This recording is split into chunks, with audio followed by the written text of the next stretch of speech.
Hi everyone, welcome back to another episode of Her Healing Hour. Last week, I touched upon the first of the 6 foundational principles, water. I spoke about the healing potency of water and how it cleans you out from the inside out. Have a listen if you missed it. This may be the easiest of the principles to grasp, so mastering it before you move on is a good idea. To recap, the 6 principles are hydration, nutrition, and sleep. Also, movement, breath, and thoughts. Like everything else on this planet, they embody yin or yang energy imprints. Yin tends to be more dark, lunar, night, feminine in energy, also passive, intuitive, right brain, left body. And yin tends to cultivate energy. So it makes sense that sleep, hydration, and nutrition would be yin principles. Yang, on the other hand, is light, solar, day, masculine, active, analytical, dominant, left brain, right body. Yang tends to expend energy. So movement, breath, and thoughts are more yang-like. Yin and yang are not exclusive or in competition with one another. They are complementary opposites. Your body is a machine that is constantly fine-tuning itself and will tell you if you are out of balance and in need of more yin, i.e. hydration, nutrition, or sleep, or yang, movement, breath, and thoughts. And just a quick little reintroduction of who I am. I am Lisa, also known as the AlkaliYogi. I am a woman, a healer, a daughter, sister, a certified holistic lifestyle coach with the Chek Institute, a certified yoga teacher with over 500 hours of teacher training, and a member of the human race. I'm also co-hosting 3 upcoming retreats at the home of Dr. Sebi, all the way in Honduras, that's right, at Usha Village, where we will combine all 6 foundational principles to help transition you into your highest potential. I am so keen to connect and meet and guide all of you through this awesome transformational journey that each of you will embark on once we reschedule our dates for spring 2021. If you're interested, please keep yourself posted on my socials. You can find me on Instagram at AlkaliYogi, spelled AlkaliYogi, or you can find us at Alkaline Yoga Retreats. Again, that's Alkaline Yoga Retreats on Instagram. All right, so let's continue with the good work that we started last week. I want to stick with the yin foundational principles. So this week, I would like to speak to you about nutrition. I've been working with these foundational principles myself for almost 15 years now, and I have found them to be sound right knowledge.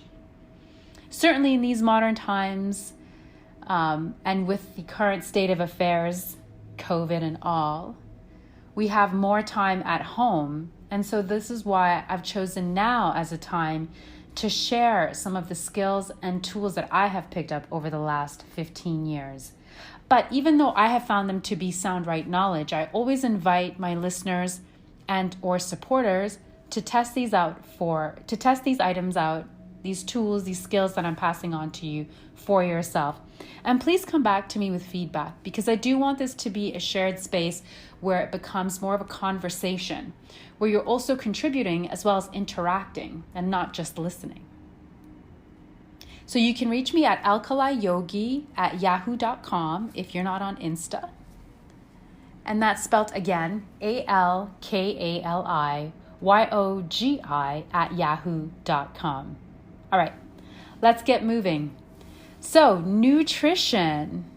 Well, the beautiful thing about food, right, is that it's been a tremendous gateway for us in terms of allowing us to discover new cultures and maybe venture off into far-off lands. Exotic places that maybe we wouldn't have gone to had we not taken an interest in the culture or the food or the music or the art. But without negating those very benefits of how food has introduced us to many faraway places and cultures now, we have to remember that that was not its primary purpose. In fact, food's purpose is actually twofold. It's to fuel us and to heal us. You may have heard of the famous quote by Hippocrates, "Let food be thy medicine and medicine be thy food." Just think on that for a minute.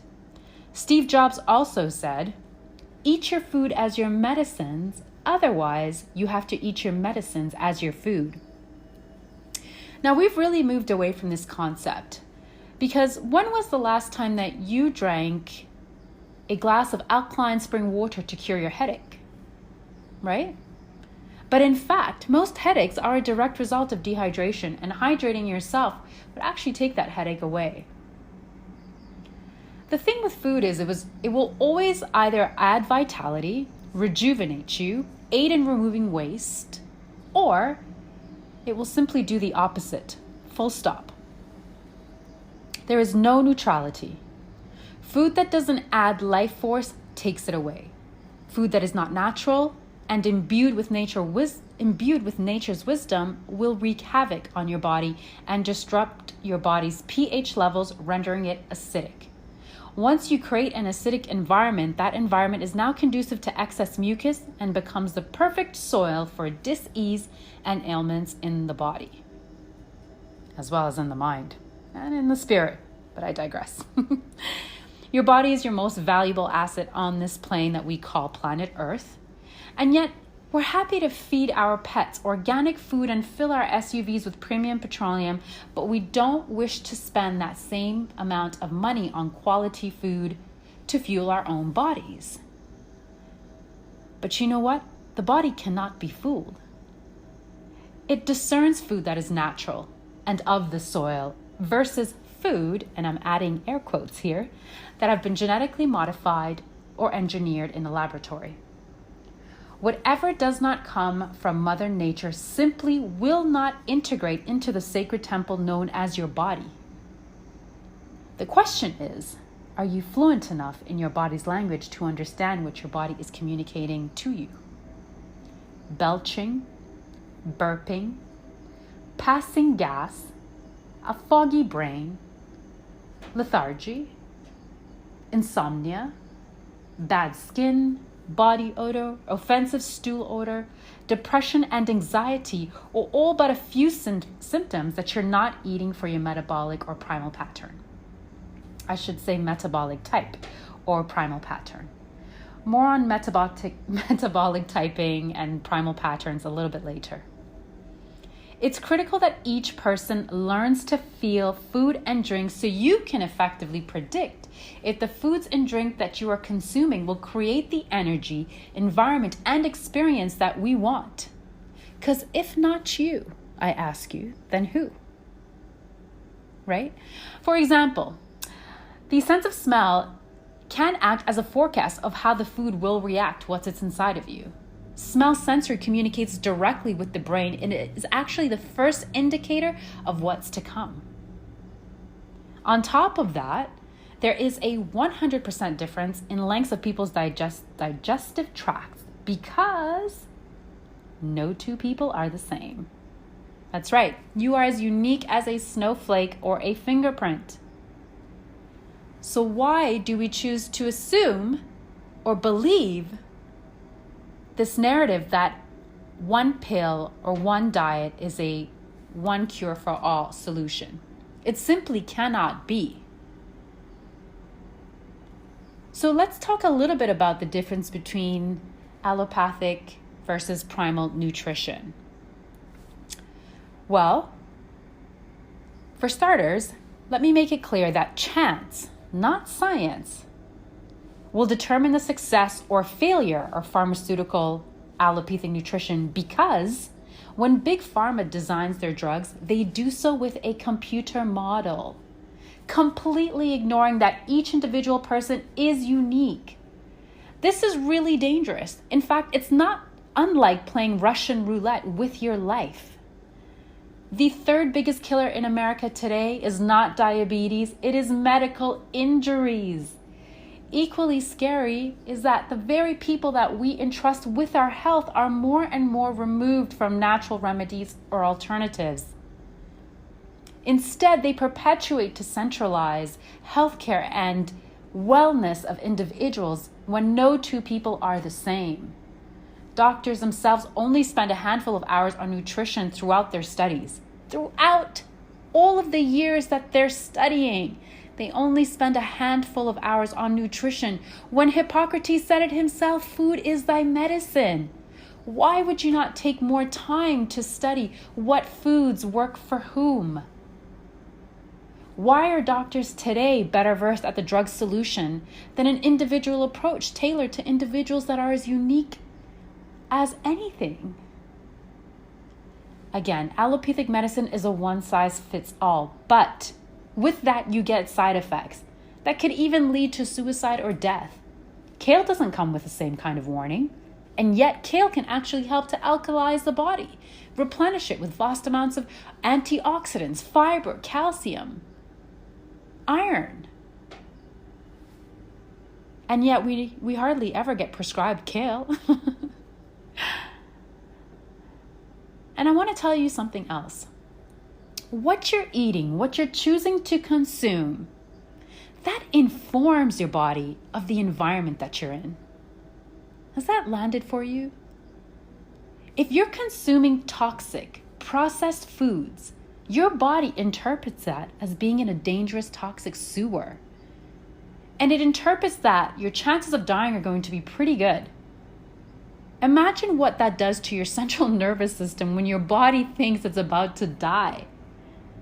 This creates stress in the body, and the cells become bombarded. This leads to then fear, anxiety, aggression, all from the food or beverages that you've consumed.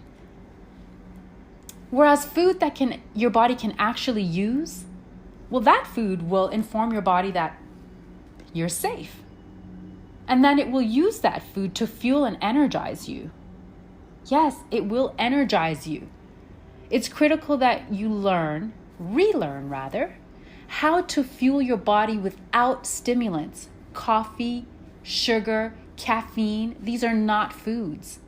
These are substitutes for a nutritional plan that you're partaking in, where the food that you're eating is so nutritionally deprived that it's simply not doing anything for you. It's just taking up energy to process and remove. Okay, I brought up metabolic typing a little while ago in primal patterning, so I just want to get back to that before I forget. Metabolic typing, to put it simply, is about returning to a nutritional plan where you are consuming foods that your ancestors ate. It's basically feeding your body according to its very unique racial, ethnic, and environmental needs. It sounds pretty simple, right? Well, it is. That's because none of this is rocket science. And in fact, there are 3 metabolic types or primal patterns. One being the protein type, also known as a polar primal pattern. One known as the carbohydrate or equatorial. And the other is a mixed/variable type. Now, I'm not going to take this podcast to go more into metabolic typing, but I will provide a resource for you if you're interested in getting an assessment, or rather self-assessing. I would refer you to Paul Chek's book, How to Eat, Move, and Be Healthy. You can actually take a test in that book and self-assess yourself, or you could always hire a health practitioner, a wellness practitioner, or a Chek holistic lifestyle coach like myself to do it with you one-on-one and create a plan that is that is tailored individually to you. I am accepting new clients. You guys know how to reach me. Now, beyond the metabolic typing and primal pattern portion, I want to talk to you about other ways to discover what your body likes versus what it tolerates. Because believe me, your body has been tolerating for decades. In fact, the body is such a miracle, and it is so powerful and so awesome that it takes 10 years for cancer to develop. That's how forgiving it is. Think about that. It takes about 10 years for cancer to develop. Doesn't that give you a reason to give praise to your body? Anyways, so what I'm trying to say to you is that your body is constantly tolerating and compensating. But if you're interested in discovering the foods that are most conducive to you based on your metabolic type or your primal pattern, I want to offer you a couple of ways to do that. Firstly, you should start by identifying what your metabolic type or primal pattern is. Once you've done that, I invite you to consider a detox for a minimum of 30 days. Now, I know 30 days seems like a lot, but what did I just say to you? It takes 10 years for your body for cancer to appear in the body. And that's because your body allows for you to continue to do what you want to do and need to do, even whilst it's not getting what it needs from your nutrition. So the least you could do is set aside some time after having taken decades of consuming foods that are maybe not right for your metabolic type, that are maybe not alkaline or conducive to you, or even foods that are not bioavailable to you. The least you could do is start by taking 30 days. Truthfully, if you were to work with a health practitioner like myself, we would actually prefer 3 months at a bare minimum, but strongly suggest 6 months to a year to fully detox the body. And that, I don't think, is a lot to ask, given, again, the decades long that your body has had to withstand food and I use that word loosely again, nutrition that was really not providing it what it needed in order to obtain its maximum potential. So I would ask you to consider detoxing for a minimum of 30 days. And there are so many detoxes that I won't even get into one versus the other. But when you find one, and I would suggest that you consult with a healthcare professional before you do so, stick to it for a minimum of 30 days. After you've done that, you can start to reintroduce foods that tend to be allergy foods like soy, gluten, corn, dairy, meat, flesh, to understand what foods your body likes versus what it tolerates, right? Because again, if you're getting symptoms like passing gas, belching, and burping, that's your body subtly telling you this is not for you. The other option that I want to offer you is a rotation diet. Now, a rotation diet might be easier for most people because you're not having to sacrifice as much up front, but it could take a little bit longer, and that's fine too. With a rotation diet, you want to, again, with the major allergens, you want to rotate them on a 4-day cycle. So 4 days without caffeine, 4 days on. 4 days with soy, 4 days off. 4 days on gluten, 4 days off. To do this effectively, you also need to be food logging to help you, again, fine-tune, record whether you're getting energy and well-being after a certain meal, whether you're feeling hungry or satiated, whether you're having cravings, checking in with your moods after a particular meal. So again, a few ways for you to discover what your body likes versus what it tolerates is, firstly, identify your metabolic type and your primal pattern. Secondly, detox for a minimum of 30 days. Thirdly, if the detox is too much for you, then implement a rotation diet. Because after 4 days of going without something, when you reintroduce it back in, you'll right away start to feel whether it's integrating well with your body or not. And then regardless of what you choose to do with any meal, may I offer you the gift of giving thanks for the food that you're about to partake. Remember, anytime anything lands on your plate, whether flesh or plant, a sacrifice has been made for you. And being grateful for that sacrifice and acknowledging that sacrifice is another way to restore health and well-being into the body, into the mind, and into the spirit, because food is also a recorder. And that's not really surprising, given that water makes up so much of everything, not just our bodies and the planet Earth, but of course, plants, flora, animals. So being grateful is one of the most efficient ways to restore your health. Who would have thunk it? I just want to add one more thing when it comes to rotation diet. On average, Americans eat 10 to 12 foods, when in fact, there are over 350,000 edible plants and 1 million animal species. So it's essential to really learn how to fine-tune your intolerances and your allergies so that you are able to then expand the range of foods that you're able to eat and to fuel you. Now, I'm just going to move on to organic versus conventional, but I'm only going to make a pit stop here because I don't believe that this topic needs a lot of conversation. To me, it's pretty straightforward. Regardless of the false or purchased science that conventional food producers regurgitate and market, there is in fact a very distinct difference between organic versus conventional. And the British Soil Association ran a very comprehensive study, probably the most comprehensive study done to date. And what they found is that a person today would have to consume 20 lettuce heads to get the same nutritional value out of a single head of lettuce from 70 years ago. I think that says it all. Spraying the soil with rodenticides, fungicides, pesticides, overworking the soil and the land to mass produce food. This has essentially depleted our soils and rendered them almost barren. The industrialization of food, just like the centralization of the healthcare system, has not benefited us.